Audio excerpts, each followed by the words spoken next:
Hi අද මාත් එක්ක රසට රින් මුරුක්කු හදලා බලමුද? එන්නකෝ අපි බලමු කොහොමද හදාගන්නේ කියලා. මම භාජනයක් ලිපේ තියලා ඒකට එකතු කරගන්නවා වතුර මිලිලීටර් 180ක්. වතුරේ උතුරගෙනදී මම මේකට ලුණු කුඩු එකතු කරනවා. ලුණු කුඩු ඕගොල්ලෝගේ රස අනුව එකතු කරගන්න පුළුවන්. මම කා කුඩු තේ හැඳි කාලකුත් එකතු කරගන්නවා. මිරිස් කුඩු තේ හැඳිකුත් එකතු කරනවා. මේවා ඕගොල්ලෝගේ රස සැර අනුව එකතු කරගන්න පුළුවන්. දැන් මම මේක හොඳට මේ විදිහට කලවම් කරගන්නවා. මෙන්න මේ විදිහට උතුරගෙනදී මම එකතු කරගන්නවා පාන් පිටි. මම මෙතන පාන් පිටි ග්‍රෑම් 200ක් අරගෙන තියෙනවා. ඊට පස්සේ අපි ගින්දර ටිකක් අඩු කරලා මේක හොඳට පිටි මෝලියක් වගේ වෙනකම් අනා ගන්න ඕනේ. මේක කලවම් කරගන්න ඕනේ.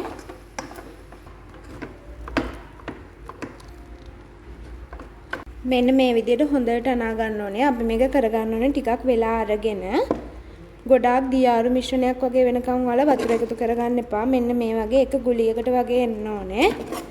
දියාරු ගතියක් වගේ ආවොත් ඔයාලට පුළුවන් තව පාන්පිරි චුට්ටක් වගේ එකතු කරගන්න. මෙන්න මේ වගේ එක ගුලියකට වගේ ආවට පස්සේ අපි දැන් මේක ලිපෙන් අයින් කරගෙන වෙනම භාජනයකට දාගමු. මේ විදිහට වෙනම භාජනයකට දාලා අපි තියාගමු. අපිට තාම මේක හදාගන්න බෑ මොකද මේක ටිකක් උණුයි. චූටි වෙලාවක් මේකේ රස්න යනකම් අපි තියාගමු. විනාඩි 5ක් වගේ. හොඳටම නිමනකම් තියාගන්නෙත් නැහැ. විනාඩි 5ක් වගේ තියාගමු. මම ඔයාලට පෙන්නන්නේ හරියටම විනාඩි 5කට පස්සේ අපි දැන් මේක හොඳට අනාගමු. ටිකක් වෙලාව අරගෙන මේක හොඳට අනා ගන්න ඕනේ. ඔන්න ඉතින් මෙන්න මේ වගේ පදම තමයි එන්න ඕනේ. මෙන්න මේ විදිහට කරද්දී අතේ ඇලෙන්නේ නැති විදිහට තමයි අපි මේක නීට් කරගන්න ඕනේ. මෙන්න දැන් ඉතින් මේකෙන් මෙන්න මේ විදිහට පිටි කොටසක් මේ වගේ අරගෙන මෙන්න මෙහෙම අතේ තියලා හොඳට අපි රෝල් කරගන්න ඕනේ. ගොඩාක් ලොකුවටත් නැතුව ගොඩාක් මහතටත් නැතුව මෙන්න මේ විදිහට රෝල් කරගන්න ඕන.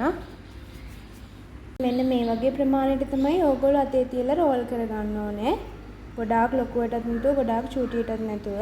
ඊට පස්සේ ඕගොල්ලෝ මෙන්න මේක මේ විදිහට තියලා අපේ ඇඟිල්ල වටේ යවලා රින් එක මෙහෙම හදා ගන්න ඕනේ. මෙන්න මේ විදිහට හදාගෙන මේ කොටස මේ විදිහට වැඩි කොටස කඩලා අයින් කර ගන්න ඕනේ. අයින් කළා මෙන්න මේ විදිහට තමයි අපි රින් එක හදා ගන්න ඕනේ.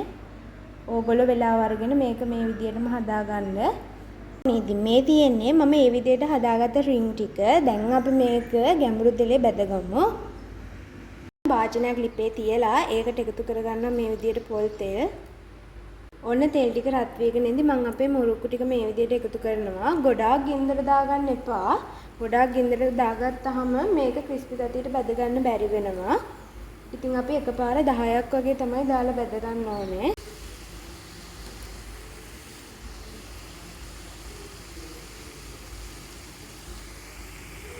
ඔන්න ඉතින් දැන් මෙන්න මේ විදිහට පාට වගේ වෙද්දි මම ලිපෙන් අයින් කරගන්නවා.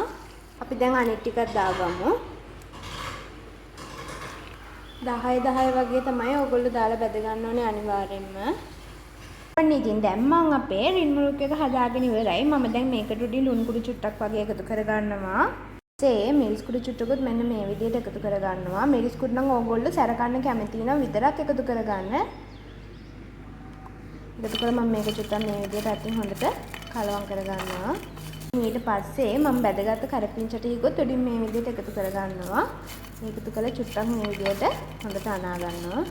ඔන්න ඉතින් මේ තියෙන මම හදාගත්ත රින් මුරුක්කු එක. ඉතින් මේක ගෙදර හදාගන්න හරිම ලේසි. එහෙනම් ඉතින් ඔයගොල්ලෝ try කරලා බලන්න.